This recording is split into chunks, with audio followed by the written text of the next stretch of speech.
My name is Chirag Vaishnav, and as promised, here we are with the second part of amazing podcast session with Karthik Srivastav. So in the session 1, we basically discussed about his journey, that how he got started with GSOC open source, how he got his first contribution and a lot more things. So if you haven't watched that out, link will be in the description or in the iTab above. Do check it out. And in this podcast session, we will discuss with him that how he wrote his proposals, how he continuously contributed to the organization during the selection period, and what was his journey after he was selected in Google Summer of Code, and his views on competitive programming versus development. That is one of the hype topics. And at the end, he will be giving you advice to all the students who are thinking to get started with open source or are aiming towards GSOC. So let's get started.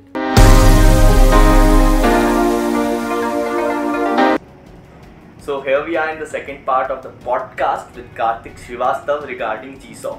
So in the last video, we basically discussed about his journey, that how he started open source, how he got to know about GSOC, how he started contributing, and basically everything about it. So in this video, we will discuss that how he wrote proposals, how was his journey in GSOC, open source versus competitive programming, and tips from his side. So welcome Karthik, are you ready for this questions? हाँ बिल्कुल चिराग. Okay, so starting with the first, that आपने proposal लिखना कैसे शुरू किया? Means as the date is announced, at the organizations are announced, that as you said in the last video, you were pretty clear that what organization you are going to select, but was there a chance that you were inclined towards another organizations as well? तो और organisations के लिए तो मैंने कभी ज़्यादा time spend ही नहीं करा, क्योंकि मुझे पता था कि मैंने ज़्यादा कंट्रीब्यूशन ज़ुलिब में ही करा है, और अगर मेरा सिलेक्शन होगा तो ज़ुलिब में ही होगा, क्योंकि ये भी इस पर भी कोई स्पेसिफिक रूल्स नहीं है. मेरे ख्याल से अलग अलग ऑर्गेनाइजेशन का अलग अलग तरीका है लोगों को सेलेक्ट करने का. कई ऑर्गेनाइजेशन ऐसे लोगों को भी एक्सेप्ट कर लेते हैं जिन्होंने पहले कोई भी कंट्रीब्यूशन उस प्रोजेक्ट में ना किया हो, लेकिन ज़ुलिब का एक तरीका है कि वो उन लोगों को ही सेलेक्ट करते हैं जिन्होंने पहले से कोई ना कोई कंट्रीब्यूशन करा हो. और प्रपोजल को लेकर भी सबका अलग अलग तरीका है. जैसे कि मैंने भी पहले ये सुना था कि प्रपोजल कुछ लोग 10 पेज का बनाते हैं, कुछ लोग 15 पेज का बनाते हैं, बड़े बड़े प्रपोजल बनाते हैं और बहुत चीज़ें उसमें डालते हैं, अपने प्रोजेक्ट्स, अपने पास्ट एक्सपीरियंसेस, अपने टेक्नोलॉजीज़ वगैरह सब कुछ. लेकिन ज़ुलिब में जो मैंने बात करी, जो समझा वो चीज़ कि उनको प्रपोजल से ज़्यादा कोई मतलब नहीं होता है. वो ऐसा प्रपोजल में बहुत ही स्ट्रिक्टली स्टिक नहीं करते हैं आपके कोडिंग पीरियड के दौरान. तो मेरा प्रपोजल, जैसे कि मैं बताऊं, तो सिर्फ 4 पन्ने का था, और क्योंकि मैं फर्स्ट ईयर में था, मैंने इतने कोई प्रोजेक्ट्स करे नहीं थे, बिल्कुल प्रोग्रामिंग के कुछ महीनों का ही एक्सपीरियंस था. तो मैं जैसा था मैंने उसमें अपना एक्सपीरियंस लिखा कि मुझे इतना एक्सपीरियंस पाइथन में, ऐसा जैंगो में, और प्रोजेक्ट्स वगैरह मेरे कोई थे नहीं. बट हाँ, उसमें जो शायद सबसे इम्पोर्टेंट पार्ट था वो ये था कि ज़ुलिब में ऐसा, मतलब मेंटर्स ने बोला कि मैं उसमें अपना प्रायर कंट्रीब्यूशंस, उसमें मेरे प्रायर PRs उसमें मैं मेंशन करूं, और उसमें अपने कमिट्स का मैंने सारा लिंक डाला हुआ था. तो वहाँ मैंने लिंक डाल दिया. तो इससे क्या हुआ कि 1 महीने का जो बीच में गैप होता है प्रपोजल सबमिट करने के और सिलेक्शन डेट के बाद, उस दौरान भी जो मैंने कंट्रीब्यूशंस करे थे वो भी उस लिंक के थ्रू शो होंगे, और मेंटर्स जब भी सेलेक्ट करेंगे स्टूडेंट्स को तो उनको मेरे कंट्रीब्यूशंस दिखेंगे. तो ये बहुत ही ऑर्गेनाइजेशन स्पेसिफिक होता है, और जैसे मैंने बताया ज़ुलिब में सबसे इम्पोर्टेंट थे कंट्रीब्यूशन, और प्रपोजल इतना मैटर नहीं करता है. Exactly. So the thing is that for different organisations selection का क्राइटेरिया अलग रहता है. मतलब कोई कॉन्ट्रीब्यूशंस देखते हैं तो कोई एक्सपीरियंस देखते हैं. Means there is not a perfect way to get into GSOC. Okay, so जैसे आपने बोला कि ड्यूरेशन रहती है प्रपोजल सबमिट की. So in that duration we have to contribute continuously, और this also depends, means what is the thing behind that? तो देखो, जैसा मेरा एक्सपीरियंस रहा, मेरे हिसाब से तो बहुत ही इम्पोर्टेंट रहता है, क्योंकि मुझे ऐसा लगता है, मैं और मेरे साथ जो एक दूसरा फर्स्ट ईयर का एक स्टूडेंट था, और भी कुछ लोग ऐसे थे जिन्होंने उस पीरियड में बहुत अच्छे से कंट्रीब्यूट करा. क्योंकि जैसे 31 मार्च को प्रपोजल सबमिट करना था, 31 मार्च तक, मतलब पिछले साल, और शायद 4th या 5th में को रिजल्ट्स अनाउंस हुए थे. तो उस दौरान मैंने काफ़ी कंट्रीब्यूट करा, और भी जिन लोगों का सिलेक्शन हुआ उन्होंने उस दौरान बहुत ही हैवीली कंट्रीब्यूट करा, और ऑब्वियसली उसका ही उनको रिजल्ट मिला कि क्योंकि जो भी सिलेक्शन हुआ उसमें उन लोगों को अपर हैंड था. सो दैट कम्युनिटी में अपनी प्रेजेंस बनाना पहले it was kind of important, means it हाँ just helped you a lot, means by contributing you just made up your presence in the community that everyone knows that yes, he is Karthik and he's contributing continuously. Okay, so your proposal got submitted and you just get selected for GSOC. So after that, what was the journey, means what are the schedule and what are, means basically everything I want to know. तो proposal submit हो, अगर selection के बाद चीज़ें काफ़ी chill रहती हैं, कोई ऐसा मतलब ऐसे कोई बहुत स्ट्रिक्ट रूल्स नहीं है कि आपको ऐसे काम करना है, आपको इतना काम करना ही करना है, कोई ऐसा प्रॉब्लम नहीं है, सब बहुत चिल रहता है। मेरे ख्याल से कोडिंग पीरियड स्टार्ट होने और सिलेक्शन के बीच में तकरीबन 1-1.5 महीना रहता है। जून जुलाई अगस्त में कोडिंग पीरियड था हम लोग का, तो उसके दौरान भी मतलब नॉर्मली कंट्रीब्यूट करते थे जैसे पहले काम कर रहे थे, और हर महीने के एंड में इवैल्यूएशंस होते थे, तो जो मेंटर थे उनसे बातचीत होती रहती थी। वो जो क्या कहते हैं अपने फीडबैक देते थे कि ये चीज़ आप बेटर कर सकते हो, है ना। तो बस चीज़ें बहुत चिल होती हैं। जो सबसे इम्पॉर्टेंट चीज़ होती है वो होता है सिलेक्शन के पहले तक, उसके बाद चीज़ें ईजी हो जाती हैं। और बहुत रेयर केसेस में ऐसा होता है कि किसी को इवैल्यूएशन में फ़ेल कर दिया जाए, जैसे जुलिब में जो कि मेंटर्स ने जो बताया उसके हिसाब से कि अगर कोई बहुत ही इनडिसिप्लिन्ड है कि वो कंट्रीब्यूट नहीं कर रहा है या वो रिस्पॉन्ड नहीं कर रहा है क्या कहते हैं मैसेजेस का, या फिर बिल्कुल ही गायब है, तो उन केसेस में ऐसा होता है कि उनको एवैल्यूएशन में फ़ेल कर दिया जाए, या फिर कोई सिलेक्शन के बाद किसी और प्रोजेक्ट में काम कर रहा है, किसी और इंटर्नशिप में काम कर रहा है, तो ऐसे लोगों को ही फेल किया जाता है। बाकी इसके अलावा अगर आप कोई गलती भी करते हैं, कोई प्रॉब्लम करते हैं, अगर आपको कोई दिक्कत होती है, कुछ टाइम के लिए आप कंट्रीब्यूट नहीं कर पाते हैं, इन सब चीज़ों में कम्युनिटी बहुत हेल्प करती है। और बहुत रेयर केसेस में होता है कि आपको फेल किया जाए, तो ऐसी कोई टेंशन दिमाग में नहीं होनी चाहिए कि मैं फेल हो जाऊंगा या, है ना, ऐसा कोई भी दिक्कत नहीं होती है। बहुत रेयर ही होता है ऐसा कि वो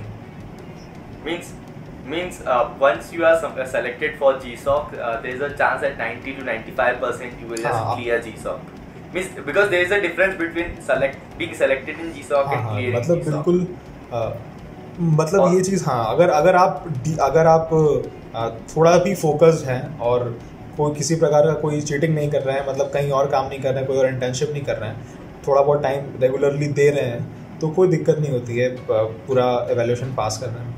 एंड जैसे हर एक पार्टिसिपेंट को एक मेंटर असाइन होता है सारे, and how they contact you, means जैसे ओनली एट द वीकेंड और मंथ एंड, बेसिकली आपकी पूरे मंथ की रिपोर्ट। ये भी बहुत, इसके भी कोई रूल्स नहीं है, ये सब मेंटर पे डिपेंड करता है। कुछ मेंटर्स होते हैं कि जो आपके बहुत रेगुलर कांटेक्ट में रहते हैं, हर हफ्ते हर 2-3 दिन में बात करते हैं, आपसे वीडियो कॉल्स कर सकते हैं, आपसे कॉल्स कर सकते हैं, आप चैट्स भी कर सकते हैं, है ना। बाकी जैसे मेरे मेंटर थे, मतलब इतना बहुत इंटरेक्शन की ज़रूरत नहीं पड़ती थी मुझे, क्योंकि मैं पहले से ही कंट्रीब्यूट कर रहा था। You were good at your part, that's why. हाँ, ये भी कह सकते हैं। बाकी मैंने कहा ना, मतलब अलग अलग सिचुएशन होती है। जैसे मेरे साथ ये था कि जो मेरे जुलिब प्रोजेक्ट का जो लीड डेवलपर है, वही मेरे कोड रिव्यूज़ को, मतलब मेरे साथ में जो एक और था, जो एक बंदा था जो कि मेरे साथ काम कर रहा था, हम लोग के कोड रिव्यूज़ वही करता था, वही हम लोग को इवैल्यूएट करता था। तो जो बंदा मेरा क्या कहते हैं मेंटर असाइन हुआ था, उसको इतना इंटरफेयर करने को ज़रूरत पड़ी ही नहीं। लेकिन हाँ, ये है कि वो हमेशा रेडी थे कि मैं कभी भी उनसे कोई हेल्प मांगता था, कहीं पर भी स्टक होता था, तो मैं उनसे सीधे उनको मैसेज कर सकता हूँ, सीधे पूछ सकता हूँ। तो वो बहुत ही हेल्पिंग थे। तो बिल्कुल अलग अलग एक्सपीरियंस हो सकता है लोगों का, अलग अलग ऑर्गेनाइजेशन में अलग अलग तरीके हो सकते हैं। So when you finally cleared GSOC, the mail that you got that you have finally cleared GSOC, what was that feeling? Obviously बहुत अच्छी फीलिंग थी। मतलब जिस चीज़ के लिए मैं पिछले शायद 3-4 महीनों से बहुत कोशिश कर रहा था, बहुत एक्सटेंसिवली मतलब कंट्रीब्यूट कर रहा था, मेहनत कर रहा था, तो वो सफल हुई मेहनत, तो बहुत अच्छी फीलिंग होती है। Also one of the great rewards that stipend of GSOC. So आपका उसने मतलब आपने उसका मेनली क्या किया?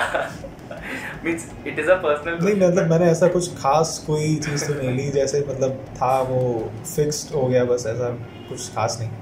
Okay, so now coming to the next question. That ये question बहुत tricky है kind of. That what is the difference between competitive coding and open source? Because every fresher to the college is confused that should I go for open source, should I go for competitive coding, what is the difference between them, what will help them in future to get the job, or whatever they want to explore. तो differences तो काफ़ी सारे हैं, मतलब सबसे पहले तो चीज़ें ही दोनों अलग अलग है। कॉम्पिटिटिव कोडिंग में आपके पास एक प्रॉब्लम होती है, आपको अपने कोड से उसे सॉल्व करना है, बस इतना सा रहता है, टेस्ट केसेस कवर करने होते हैं, और वो प्रॉब्लम ऑब्वियसली ईजी से लेकर बहुत हार्ड भी हो सकती है। ओपन सोर्स काफ़ी डिफरेंट है, उस पर आप एक रियल वर्ल्ड प्रोजेक्ट पे कंट्रीब्यूट कर रहे हो, एक प्रोडक्ट पे कंट्रीब्यूट कर रहे हो जिसको लोग यूज़ करते हैं। तो कोडिंग करने के अलावा भी उसमें बहुत सारी चीज़ें इन्वॉल्व होती हैं, और कॉम्पिटिटिव कोडिंग में आपका सिर्फ कोडिंग इन्वॉल्व रहता है और उसके अलावा आप जो भी पढ़ते लिखते हो। तो You have to just work on logic. तो देखो इम्पोर्टेंस किसकी ज़्यादा है, मतलब ये तो डिपेंड करता है इंसान पे, किसी को क्या इंटरेस्ट है। लेकिन ओपन सोर्स करने के लिए ऐसा ज़रूरी नहीं कि आपको कॉम्पिटिटिव कोडिंग में आप बहुत अच्छे हों या डेटा स्ट्रक्चर्स एंड एल्गोरिथम्स आपको बहुत अच्छे से आता हो, उसके बिना भी आप कर सकते हैं। लेकिन हाँ, कई बार हो सकता है कि आपको कहीं पर किसी एक कॉमन से एल्गोरिथम को इम्प्लीमेंट करना पड़े, है ना। तो ऐसा रेयर केसेस में हो सकता है, बट यूजुअली ऐसा पड़ता नहीं ज़रूरत। लेकिन हाँ, अगर जैसे कोई जॉब पॉइंट ऑफ व्यू से अगर चाहता है, इंटरव्यू पॉइंट ऑफ व्यू से, तो ऑब्वियसली डेटा स्ट्रक्चर एल्गोरिथम्स बहुत हेल्पफुल रहते हैं। कॉम्पिटिटिव कोडिंग अगर किसी ने करा हो तो काफ़ी हेल्पफुल रहता है। So as we say that in competitive coding हमें केवल लॉजिक बनाना होता है, पर ओपन सोर्स में हमें कोड मैनेज करना पड़ता है, रीडेबल बनाना पड़ता है, एंड बेसिकली यूजफुल बनाना पड़ता है, so that everyone can use it. So in layman terms we can say कि अगर कॉम्पिटिटिव कोडिंग एक जीवन है तो ओपन सोर्स जीवन की कला है, means kind of we can say, because in open source all the things are managed properly, we can use them and a lot of people are using them, it is a product. In competitive coding you have to just make the logic and the things go on. हाँ, बिल्कुल। Okay, so at this point, I will like you to give some advice to the audience who want to start with open source or who want to aim at GSOC this year.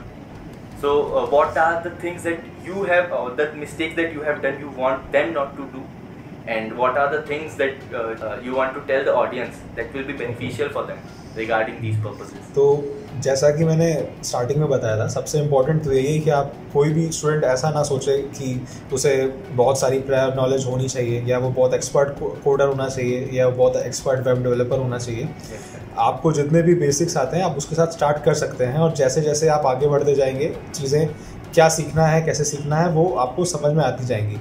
आपको बस focus रहना है। तो also the thing is that Kartik said that you have to make steps, even if it is a baby step, means you have to start the thing, है ना। इनका कार्तिक का खुद का फर्स्ट कंट्रीब्यूशन 1 महीने में हुआ था, but he was consistent with that thing, that he was determined, he was optimistic that हाँ I have to do this, and he finally did it and he cracked GSOC in his first year.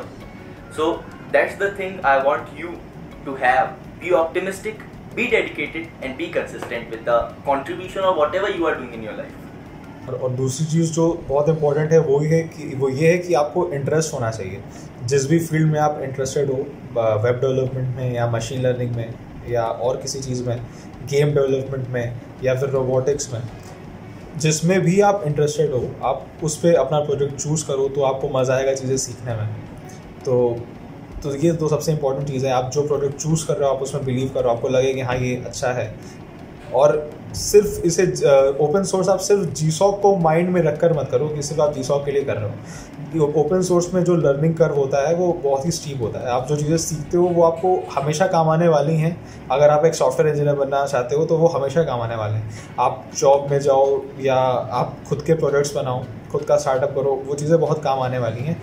और बहुत सारे startups में मैंने देखा है, 1-2 startups में वो लोग भी अपने डिस्क्रिप्शंस में ये प्रेफर करते हैं कि आपने ओपन सोर्स कंट्रीब्यूशन किए हुआ, वो चाहते हैं आपके कंट्रीब्यूशंस देख, वो आपकी गिटहब प्रोफाइल देखना चाहता है। तो ये सब जॉब के पॉइंट ऑफ व्यू से भी ये ज़रूरी है। ऐसा नहीं है कि ज़रूरी बिल्कुल नहीं है, पूरा DSA ही ज़रूरी है। कई कंपनीज उसे प्रेफर करते हैं और कई कंपनीज और ज़्यादातर जो अच्छे स्टार्टअप्स हैं वो इसको भी प्रेफर करते हैं। So that's the keyword for success, that is interest. Means जो भी आप कर रहे हैं उसमें आपको इंटरेस्ट होना चाहिए। If you are having interest, you will be dedicated, consistent, and that will contribute to the success. So it was very fun talking to you, Karthik. Do like this video. If you are having any doubt, ask in the comment section. Do hit the subscribe button and share. This really helps a lot. Thanks.